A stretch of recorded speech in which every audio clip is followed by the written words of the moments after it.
Welcome back on my channel Ramesh Acharya. आज हम अंग्रेजी साहित्य की चुनिंदा कहानियों में एक विश्व प्रसिद्ध कहानी ओ हेनरी की जिम एंड डेला जिसको डिस्कस कर रहे हैं। ओ हेनरी, जिनका वास्तविक नाम विलियम सिडनी पॉटर था, उन्होंने अपना पेन नाम रखा ओ हेनरी। वह अमेरिकी लेखक थे। जिम एंड डेला, यह कहानी अलग अलग पाठ्यक्रमों में अलग अलग शीर्षकों के अंतर्गत प्रकाशित हुई। जिम एंड डेला के अतिरिक्त इस कहानी को द गिफ्ट ऑफ द मैजाई भी कहते हैं। इस कहानी की मुख्य पात्र डेला, जो कि नवयुवती है।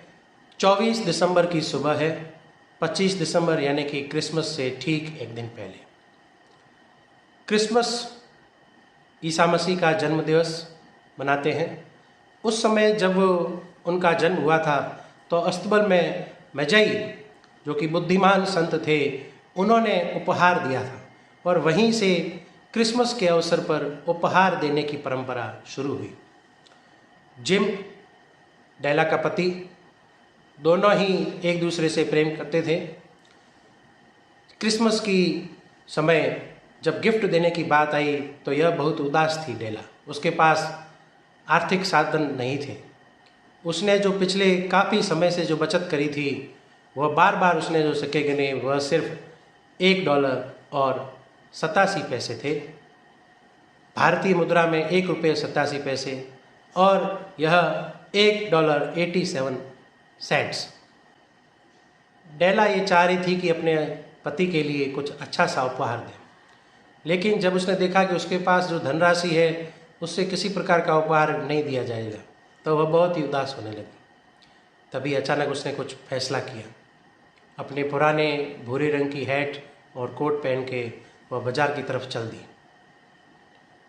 बाज़ार में उसको एक दुकान मिली, मिसेस सॉफ्रेनी, जहाँ हेयर एसेसरी बेचा और ख़रीदा करते थे।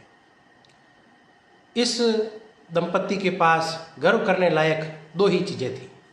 डेला के पास उसके खूबसूरत घने लंबे भूरे बाल, जो कि उसके घुटनों से नीचे तक लंबे झरने की तरह लगते थे, वह उसकी खूबसूरती का एक अनमोल हिस्सा था। वहीं उसके पति के पास पैतृक संपत्ति के रूप में एक गोल्ड वॉच थी, सोने की घड़ी थी। उसने ये तय कर लिया कि मुझे येन किन प्रकार अपने पति को उपहार देना है। तो वह उस दुकान में गई और उसने अपने लंबे घने बाल बेच दिए। बेचने से उसको $20 मिले। फिर वह पति को उपहार देने के लिए, जिम को जो गिफ्ट देना है उसके लिए बाज़ार में गई और तभी उसकी नज़र एक प्लेटिनम फॉब चैन पर पड़ी, जो कि वास्तव में जिम के लिए जो घड़ी है, गोल्ड वॉच, उसके लिए एकदम परफेक्ट गिफ्ट है। जिम हमेशा वह घड़ी का प्रयोग नहीं कर पाता था, क्योंकि घड़ी के जो पट्टे होते थे वह उसके बड़ा सामान्य थे उसके पास। उसने देखा कि यह वाकई में एक वैल्यूबल उपहार रहेगा जिम के लिए, तो वो $21 में उसने खरीद लिए। अब उसके पास 87 सेंट्स बाकी थे और खुशी से झूम उठी। जैसे उसकी मनचाही मुराद पूरी हो गई। शाम ढली, वह घर पे गई और जिम, जैसा कि ऑफिस से घर पे आने को था, तैयार हुई और वह ये जानती थी कि उसके अब लंबे घने बाल नहीं हैं। अब वह कोई स्कूल बॉय की तरह लग रही थी। तो उसने अपने बाल घुंघराले सेट किए ताकि उसका पति दुखी न हो। जैसे ही जिम घर पे आया, वह उसे देखते ही स्तब्ध रह गया। उसने यह भी बताया, उसने ये कन्विंस किया जिम को कि मेरे बाल है, कोई नहीं, कुछ समय बाद वापस आ जाएंगे और मैं तुम्हारे लिए जो ये गिफ्ट लाई हूँ। और वो गिफ्ट जब देखा जिम ने, वह और ज़्यादा दुखी हुआ। तो उसने भी बताया कि मैं भी तुम्हारे लिए कुछ उपहार लाया हूँ। मैं तुम्हारे लिए 3 कंगों का सेट लाया हूँ, जो कि रत्न जड़ित है। और ये कंगों का सेट, जब उसके बाल घने होते हैं तो जब उसको बालों को सजाने के लिए एक एसेसरी के रूप में आवश्यक है। और ये काफ़ी समय से वह पसंद करती थी, लेकिन धनराशि के अभाव में उसकी पत्नी नहीं खरीद सकी थी। वो ये चीज़ जानता था। उसने यह भी बताया डेला को कि किस तरीके से उसने ये खरीदे, क्योंकि वह भी काफ़ी कीमती थे। उसके पास भी कोई उपयुक्त धनराशि नहीं थी। उसने अपनी सोने की घड़ी बेच डाली। अब जैसा कि हम देख रहे हैं कि वो दोनों ही उपहार जो दोनों ने एक दूसरे के लिए खरीदे थे, वर्तमान में कोई काम के नहीं थे, क्योंकि न ही वह जो कंगों का सेट था, को लंबे बाल को जोड़ने के लिए काम आने वाले थे, और न ही वह जो कि एक चेन थी घड़ी के लिए, अब घड़ी भी नहीं रही तो चेन का क्या औचित्य।